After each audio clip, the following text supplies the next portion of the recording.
Então a gente vai lá para nossa aula 4, aula sobre redes recorrentes. Então aqui no nosso plano de aula a gente vai começar estudando problemas de sequências e como isso aqui vai nos levar a ideia de rede neural recorrente, de camadas recorrentes. Já viu o que é uma sequência, porque é importante e tal. Depois a gente vai falar de versões mais avançadas dessa camada recorrente. Então, essa camada recorrente ela já vai nos trazer um bocado de coisas legais. Ela vai conseguir lidar bem com sequências em muitos sentidos. Mas na prática ela termina tendo uma série de limitações e a gente vai ver aqui maneiras de melhorar ela, de se livrar dessas limitações. E a gente vai terminar com uma das aplicações mais importantes desse modelo, que é a Sequence to Sequence. E é uma coisa bem legal, gente. Algo bem amplo, na verdade, né? Você tem sequências, você consegue gerar uma sequência a partir de uma outra. E aí, tipo, isso é bem geral, mas você pode pensar que para você fazer uma tradução, você tem um texto, que é a sequência original, e você quer gerar um texto em outra língua, que a sequência está sendo gerada. Você fazer uma legenda de imagem, você fazer um sumário, tipo, muitas coisas você pode representar como sendo pegar uma sequência e transformar em outra, e a gente vai ver e por isso que essa aplicação é tão interessante. Ok, então bora lá, redes neurais recorrentes, dados sequenciais. Primeiro, o que são sequências? Elas são grupos de dados, então temos vários dados, tals, com elementos que podem se repetir. Então, por exemplo, aqui é para ser meio que temperatura máxima e mínima. 2316, 2316, então eles são um grupo de dados em que os dados eles podem aparecer várias vezes. De tamanho variável, aqui todas elas têm o mesmo tamanho, mas você pode, por exemplo, aqui eu estou representando uma frase pode ter vários tamanhos, né? A gente não tem sempre o mesmo tamanho de frase. Em que a ordem importa, e que isso aqui é muito importante, então, tipo, você tem uma frase, bom dia, como vai você? Isso aqui tem um significado. Se eu saísse permutando essas palavras, ela podia perder o significado totalmente. E para algumas frases, você permutar as palavras, você pode até terminar com um significado diferente do que você tinha originalmente. E a gente tem muitos exemplos. Um dos pontos interessantes de sequência é que elas estão muito presentes em tudo.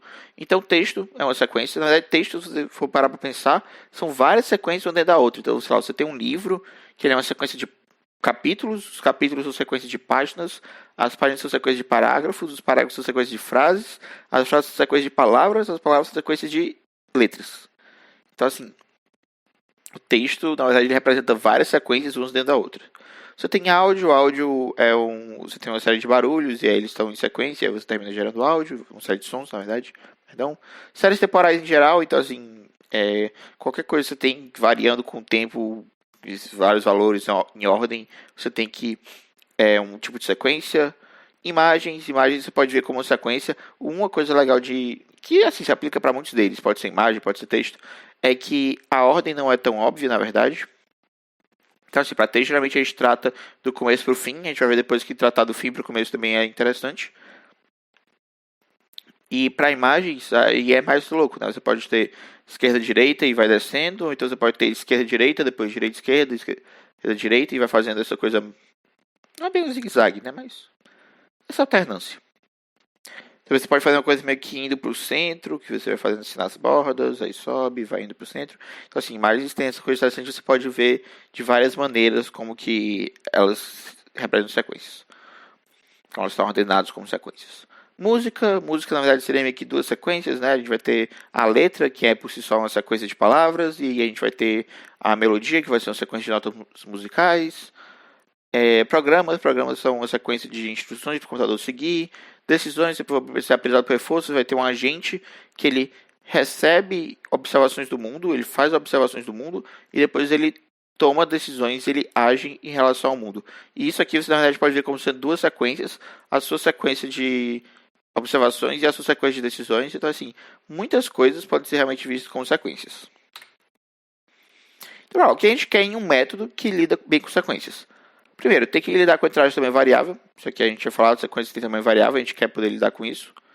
Levar em conta a ordem, muito importante. Então, a ordem é uma das principais estruturas que você tem na sequência, talvez a principal estrutura de uma sequência.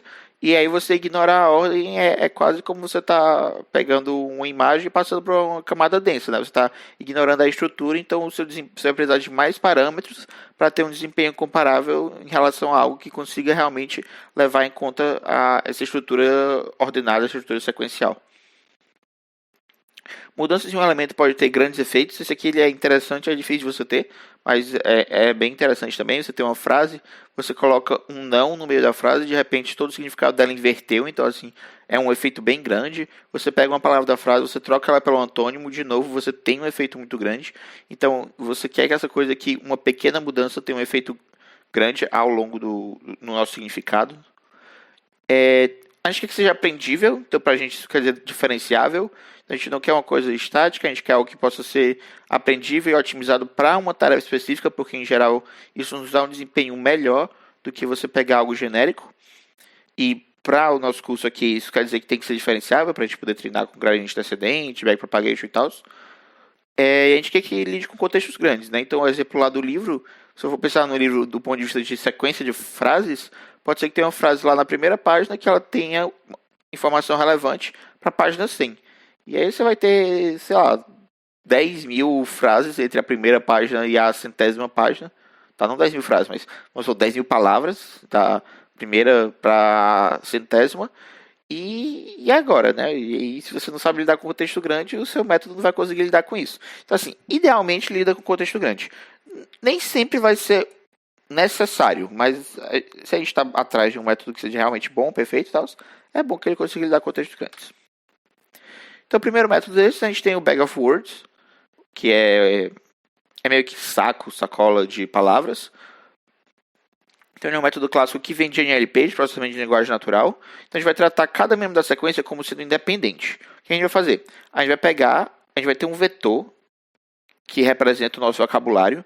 Então, esse vetor, para cada posição do vetor, ele está dizendo, palavra tal existe ou não na minha frase. Palavra 2 existe ou não. Palavra 3 existe ou não. E aí, o que eu vou fazer é passar na minha frase, e se a palavra está presente, eu coloco 1. Se ela nunca aparecer, fica o 0 lá.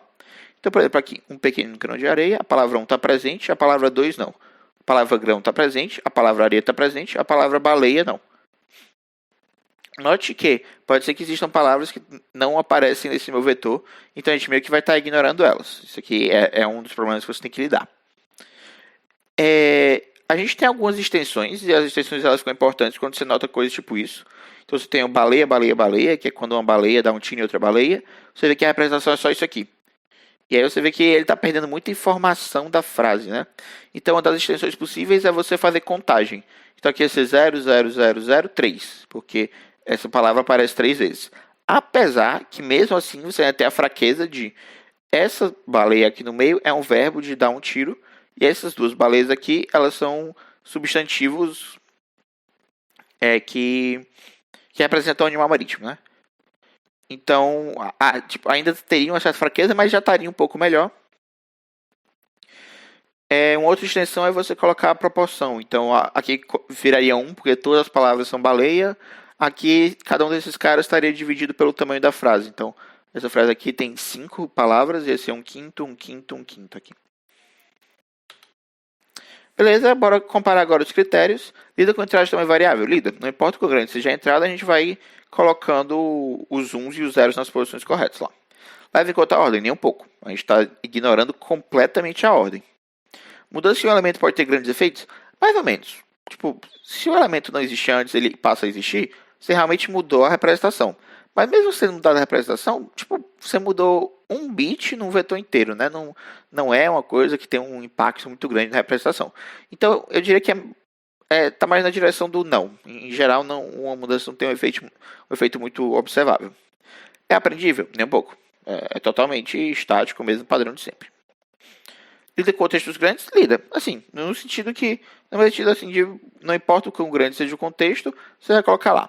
Eu ainda diria que não lida tão bem se você usar a versão clássica. Porque para a versão clássica, se uma palavra aparece mais de uma vez, ela não muda nada da representação. Então, à medida que vai aumentando seu contexto, a tendência é as palavras se repetirem, mas a representação muitas vezes vai continuar a mesma. Então, assim, eu diria até que para contextos realmente grandes, ela não lida tão bem. Só um parênteses bem rápido aqui, a gente está dando esse exemplo em relação ao processamento de linguagem natural, mas esse cara aqui ele é bem genérico, você pode mudar, você pode ter bag de qualquer tipo de característica, qualquer tipo de elemento de uma sequência, só fica um pouquinho complicado se a sua sequência os elementos dela não forem discretos, né? Se for uma coisa contínua. Aí você tem que pensar um pouquinho melhor como é que você vai fazer isso. Métodos autoregressivos. Então a ideia é computar a probabilidade do próximo elemento de dado sequência. Isso aqui é o que a gente chama de modelagem de sequência. E aí você quer computar a probabilidade de um xn, que é a mesma coisa que a probabilidade desse xn, que xn quer dizer que o xn é o nésimo elemento da sequência, dado que o primeiro elemento foi x1, o segundo foi x2, até o n-1 elemento ter sido xn-1. O problema disso aqui, de você ficar guardando essas probabilidades, é que o número de sequência é gigantesco. É o número do seu vocabulário, o número de elementos possíveis elevado ao tamanho da sua sequência. Isso cresce muito rápido, isso tem um custo de memória exponencial, então é completamente inviável você lidar com isso. O que a galera faz para simplificar as coisas é n-gramas. Então você corta o contexto da sequência do método autorregressivo no tamanho fixo. Por exemplo, um 2 grama, você vai ter todos os pares de palavras e a probabilidade deles. Um 3 grama, você vai ter pares ordenados, note bem. Você vai ter todos os trios ordenados, x1, x2, x3 de palavras, e qual a probabilidade deles aparecerem. Alivia o problema que a gente tem, mas não resolve de jeito nenhum, né? Porque se o n, por exemplo, imagina que você está com um vocabulário de 10 mil palavras. Isso aqui é um vocabulário grande, assim. Mas se você quer cobrir bem as coisas, 10 mil é um número interessante mesmo. E você tem n igual a 5. Então, a gente vai ter uma tabela que ela vai ter 10 mil elevado a 5 elementos. Então, isso aqui vai dar 10 elevado a 20. E isso é muito. Isso é ridiculamente muito. Isso não cabe na RAM de nenhum computador que a gente tenha. 10 elevado a 20. Eu nem sei pronunciar direito esse troço. 10 a 9 é bilhão, trilhão, quatrilhão. Cara, é só gigante. Na verdade, eu diria que a gente não consegue nem guardar isso aqui Não consegue guardar no HD mesmo. É um número muito maior, na verdade. Você tem que 10 a 9 é 1 gigabyte. Então, 1 terabyte é 10 a 12. 1 petabyte é 10 a 15. E a gente ainda tem que ter 100 mil petabytes. Então, é completamente fora. Você chegar num N alto é completamente fora do esperado. E aí, isso leva ao problema que contextos pequenos são algo ruim. Então, assim, a gente consegue lidar com 2 gramas, com 3 gramas, chegou no 4 gramas já está muito difícil. E isso aqui é um problema bem sério, porque a gente está falando de você manter o contexto de 100 páginas no livro com 10 mil palavras. E aí chega para você e diz, não, meu contexto vai ter tamanho 3. Então, bora ver como que ele vai nos critérios. Então, lida com o iterário tamanho variável? Não. Para ele sempre está levando em conta só os n últimos caras. Então, a sua sequência está sendo bem cortada mesmo em pedacinhos. Leva em conta a ordem. E aqui é uma das grandes vantagens dele, que ele leva bem em conta a ordem. Ele realmente está levando em conta os caras de forma ordenada. Então, isso aqui é o que permite que n-gramas terminem conseguindo realmente serem úteis, serem relevantes de algum jeito. Mudança de elemento pode gerar grandes efeitos? Sim. Você tem um elemento, você troca ele e você vai para outra posição na tabela com outro valor. Então, você teve realmente uma mudança considerável. Aprendível? Nem um pouco. E no contextos grandes, novamente, nem um pouco. Então, ele conseguiu bem aqui em 2 critérios. E aqui, bora ver o que a gente faz, então. Porque até agora essas 2 ideias elas são clássicas, mas elas são bem ruins. Então, bora fazer o que a gente quer aprender, a gente quer usar métodos de aprendizado. E o que a gente vai tentar fazer é comprimir esse contexto. Então, aqui é que vem a ideia. A gente vai tentar aprender a função f de w, então, assim, uma função parametrizável, né? Que, obviamente, vai virar uma rede neural já. Já dá para sacar aqui quando tem função parametrizável, a gente termina parando numa rede neural. Então, o que ela vai ter? Ela vai receber x1 até xn, a nossa sequência, e vai gerar um hn, que é o contexto, que é o sumário relativo a esse contexto. Então, a gente chama o hn de sumário porque ele está comprimindo a informação que tem nesse contexto. Uma vantagem é que isso aqui vai ser um vetor e ele vai ter um tamanho fixo. Então, uma vez a gente gerando esse cara, a gente pode passar para os nossos métodos, tipo uma camada densa, ou coisas que estão lidando com contextos físicos sem problema. A ideia é que ele tem informação necessária. Então, como assim necessária? Bem, basicamente, você não consegue manter toda a informação no contexto, porque você está comprimindo. Toda vez que você tem compressão, você tem algum tipo de perda de informação. Talvez não toda vez, mas se você quer comprimir para um tamanho fixo sempre, você vai ter que ter perda de informação quando o seu contexto for maior que esse tamanho. Então, a ideia é que a gente só ignore as partes que são irrelevantes e mantenha o que é relevante. Então, por exemplo, se você está fazendo um troço que ele pega uma narração de jogo de futebol e ele tenta descrever o que é que cada time fez, ele não vai precisar guardar a informação de o que foi que cada jogador fez. Ele só tem que guardar a informação que o jogador do time A fez isso, o jogador do time B fez aquilo. E também nesse sentido, a gente quer que a probabilidade do xn dado o contexto inteiro seja aproximadamente a probabilidade do xn dado o sumário. Então, assim, esse aqui é outro ponto. A gente quer que ele termine conseguindo capturar, por exemplo, essa questão da probabilidade.